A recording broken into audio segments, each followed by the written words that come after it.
আসসালামু আলাইকুম। আমি এখন বানাচ্ছি দারুণ মজার একটা পাকোড়া। এর নাম হচ্ছে চাইনিজ চিকেন পাকোড়া।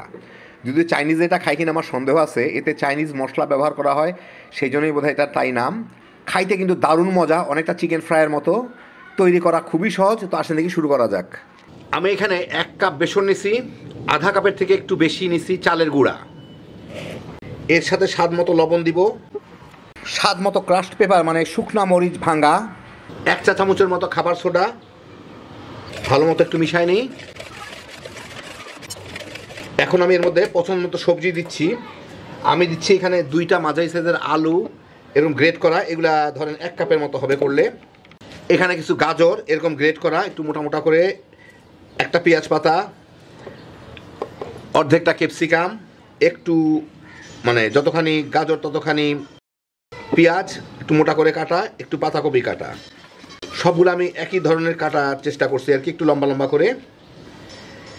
এইখানে হচ্ছে চিকেনের একটা ব্রেস্ট আছে, প্রায় 150-200 গ্রামের মতো হবে, আর কিছু কাঁচামরিচ কুচি। চিকেনগুলোকেও আমি এরকম চিকন চিকন করে কেটে নিচ্ছি, দেখেন এই যে এরকম করে। এর সাথে 1 টেবিল চামচ আদা রসুন বাটা দিব, দিয়ে এটাকে এখন আমার ভালো একটু সবগুলোর সাথে মিশিয়ে নিতে হবে।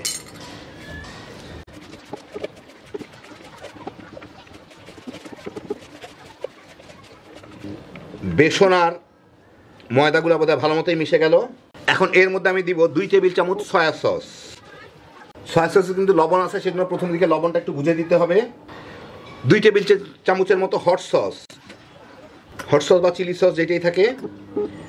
2 চা চামচের মতো ভিনেগার অথবা লেবুর রস, আমি ভিনেগারই দিলাম।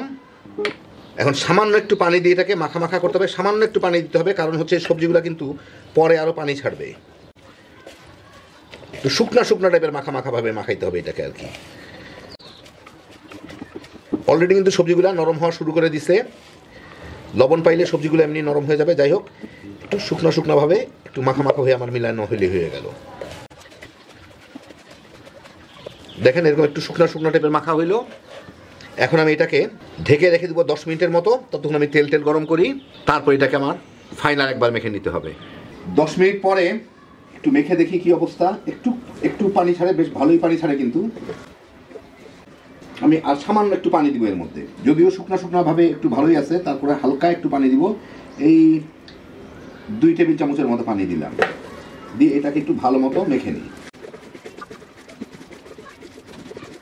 দেখেন ভালো মতোই মেখে নিলাম বোধহয়। চিকেন সবগুলোই সব জায়গায় গেল। এখন এগুলাকে আমি এক্ষুনি ভেজে ফেলবো, দেরি করা যাবে না, এটা রাখা যাবে না এরপরে। কারণ ভিনেগার আছে আর বেকিং সোডা কিংবা বেকিং পাউডার যেটা খুব দেওয়া আছে, সেই জন্য এটা জলদি ভেজে ফেলতে হবে। আমি এখন এখানে কিছু তেল গরম করে নিছি, তেলটা মাঝারি আছে। এর মধ্যে এখন এগুলাকে দিয়ে আমি ভেজে নিব। যার যেরকম পছন্দ সেরকম করে দিলেই হবে, ছেড়ে দিলেই হলো, ছোট বড় যে যেরকম চান।